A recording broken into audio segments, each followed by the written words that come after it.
Good morning. Happy Thursday. We're going to pick up right where we left off, where Uncle Vernon was saying, screaming really, that Harry was getting away. The Weasleys gave a gigantic tug, and Harry's leg slid out of Uncle Vernon's grasp.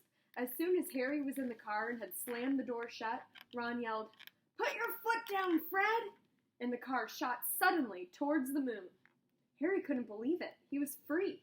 He wound down the window, the night air whipping his hair, and looked back at the shrinking rooftops of Privet Drive. Uncle Vernon, Aunt Petunia, and Dudley were all hanging, dumbstruck, out of Harry's window. "See you next summer!" Harry yelled. The Weasleys roared with laughter, and Harry settled back into his seat, grinning from ear to ear. "Let Hedwig out," he told Ron. "She can fly behind us. She hasn't had a chance to stretch her wings for ages." George handed the hairpin to Ron, and a moment later, Hedwig had soared joyfully out of the window to glide alongside them like a ghost. "So, what's the story, Harry?" said Ron impatiently. "What's been happening?" Harry told them all about Dobby and the warning that he'd given Harry, and the fiasco of the violet pudding. There was a long, shocked silence when he had finished. "Very fishy," said Fred, finally. "Definitely dodgy," agreed George. "So he wouldn't even tell you who was supposed to be plotting all of this stuff?" Okay, we don't have a picture on. I think we do the next page though. "I don't think he could," said Harry. "I told you, every time he got close to letting something slip, he started banging his head against the wall." He saw Fred and George look at each other. "What? You think he was lying to me?" said Harry. "Well," said Fred, "put it this way. House elves have got powerful magic of their own, but they can't usually use it without their master's permission. I reckon old Dobby was sent to stop you from coming back to Hogwarts. Someone's idea of a joke.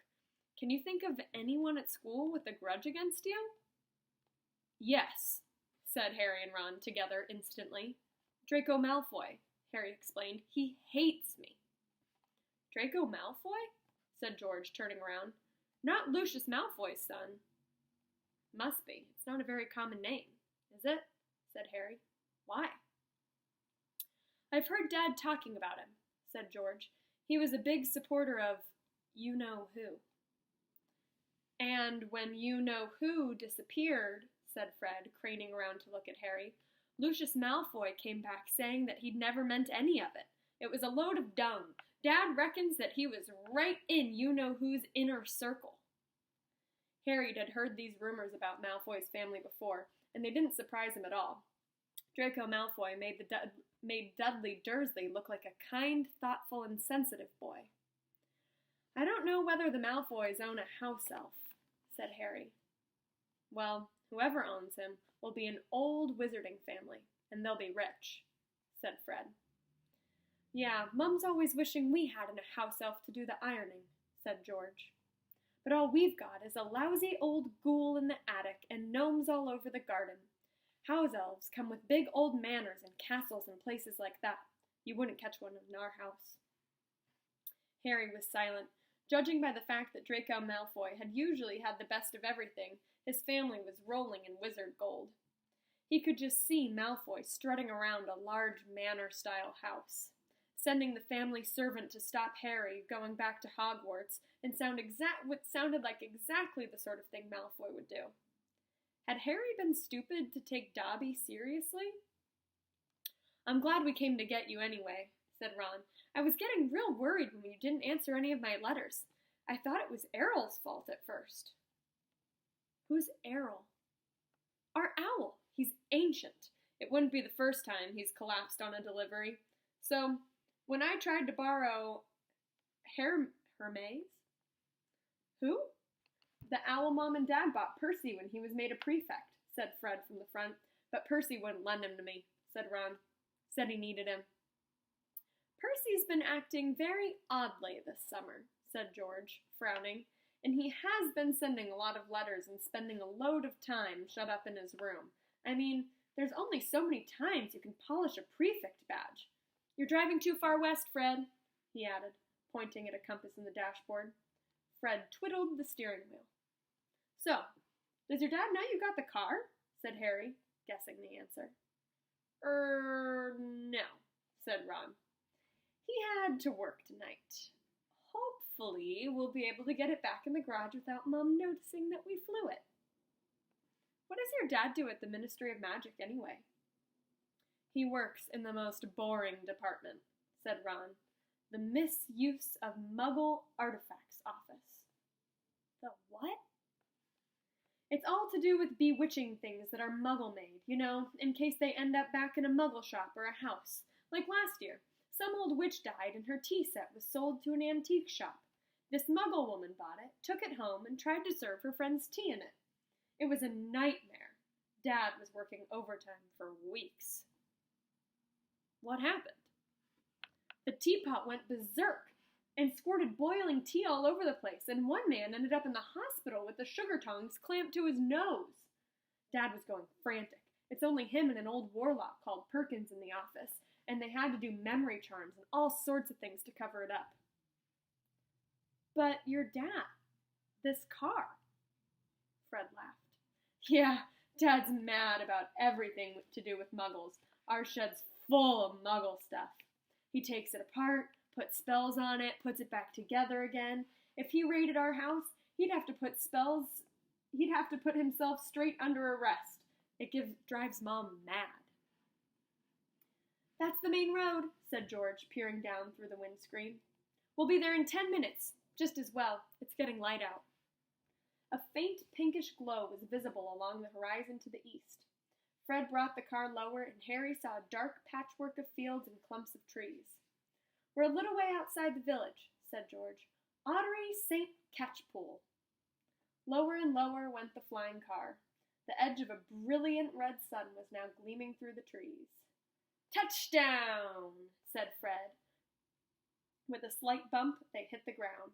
They had landed next to the tumbled-down garage in a small yard, and Harry looked out for the first time at Ron's house.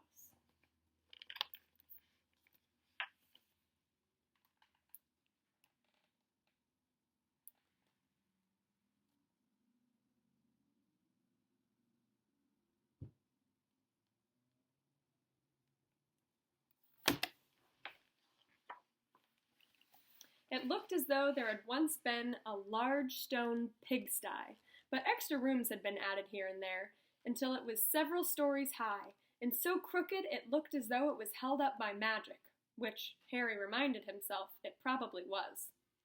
4 or 5 chimneys were perched on top of the red roof. A lopsided sign stuck in the ground near the entrance that read, "The Burrow." Round the front door lay a jumble of Wellington boots and a very rusty cauldron. Several fat brown chickens were pecking their way around the yard. It's not much, said Ron. It's brilliant, said Harry, happily, thinking of Privet Drive. They got out of the car. Now, we'll go upstairs, really quietly, said Fred, and wait for Mum to call us down for breakfast. Then, Ron, you come bounding down the stairs going, Mum, look who turned up in the night! And she'll be all pleased to see Harry, and no one need to ever know that we flew the car. Right, said Ron. Come on, Harry, I sleep at the... Ron had gone a nasty greenish color, his eyes fixed on the house. The other 3 wheeled around. Mrs. Weasley was marching across the yard, scattering chickens, and for a short, plump, kind-faced woman, it was remarkable how much she looked like a saber-toothed tiger. Ah, said Fred. Oh, dear, said George. Mrs. Weasley came to a halt in front of them, her hands on her hips, staring from one guilty face to the next. She was wearing a flowered apron with a wand sticking out of the pocket. So, she said. Morning, Mum, said George, in what he clearly thought was a jaunty, winning voice. Have you any idea how worried I've been? Said Mrs. Weasley, in a deadly whisper. Sorry, Mum, but see, we had to... All 3 of Mrs. Weasley's sons were taller than she was, but they cowered as her rage broke over them. Bed's empty, no note, car gone, could have crashed, out of my mind with worry. Did you even care? Never, as long as I lived. You wait until your father gets home. We never had trouble like this from Bill or Charlie or Percy. Perfect Percy, muttered Fred. You could do with taking a leaf out of Percy's book, yelled Mrs. Weasley, prodding a finger in Fred's chest. You could have died. You could have been seen. You could have lost your father his job. It seemed to go on for hours. Mrs. Weasley shouted herself hoarse before she turned to Harry, who backed away. I'm very pleased to see you, Harry dear, she said. Come in and have some breakfast. She turned and walked back to the house, and Harry, after a nervous glance at Ron, who nodded encouragingly, followed her. The kitchen was small and rather cramped. There was a scrubbed wooden table and chairs in the middle, and Harry sat down on the edge of his seat, looking around. He had never been in a wizard house before. The clock on the wall opposite from him had only one hand and no numbers at all. Written around the edge were things like, time to make tea, time to feed the chickens, and you're late. Books were stacked 3 deep on the mantelpiece, books with titles like Charm Your Own Cheese, and Enchantment in Baking, and 1 Minute Feasts. It's magic! And unless Harry's ears were deceiving him, the old radio next to the sink had just announced that coming up was Witching Hour with the popular singing sorceress, Celestina Warbeck. Mrs. Weasley was clattering around, cooking breakfast a little haphazardly, throwing dirty looks at her sons as she threw sausages into the frying pan. Every now and then, she muttered things like, don't know what you were thinking, and never would have believed it. I don't blame you, dear, she assured Harry, tipping 8 or 9 sausages onto his plate. Arthur and I have been worried about you, too. Just last night they were saying we'd come to get you ourselves if you hadn't written back to Ron by Friday. But really, she was now adding 3 fried eggs to his plate, flying in a legal car halfway across the country. Anyone could have seen you. She flicked her wand casually at the washing up in the sink, which began cleaning itself, clinking gently in the background. It was cloudy, Mom, said Fred. You keep your mouth closed when you're eating, Mrs. Weasley snapped. They were starving him, Mom, said George. And you, said Mrs. Weasley, but it was a slightly softened expression that she started cutting Harry bread and buttering it for him. At that moment, there was a diversion in the form of a small red-headed figure in a long nightdress who appeared in the kitchen, gave a small squeal, and ran out again. Ginny, said Ron in an undertone to Harry. My sister. She's been talking about you all summer. This is a picture from the page just before. I assume in Ron's yard?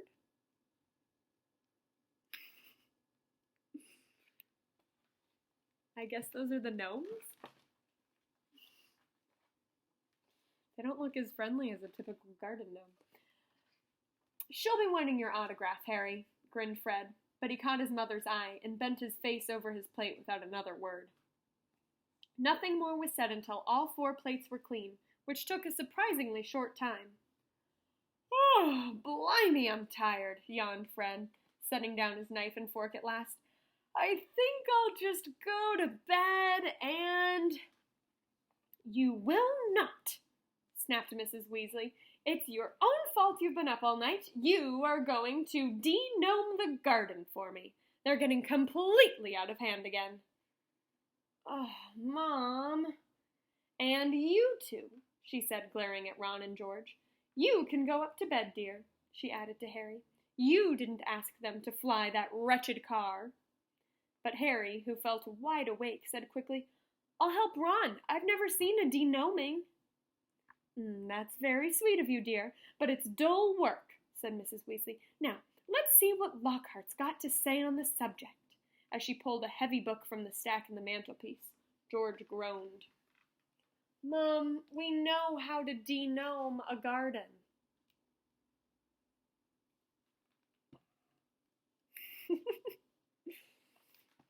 Alrighty, y'all. We're at the 15-minute mark. So if I want this to upload, I'm going to have to stop there. I will see you tomorrow morning for our Friday reading. Alrighty? Have a good day.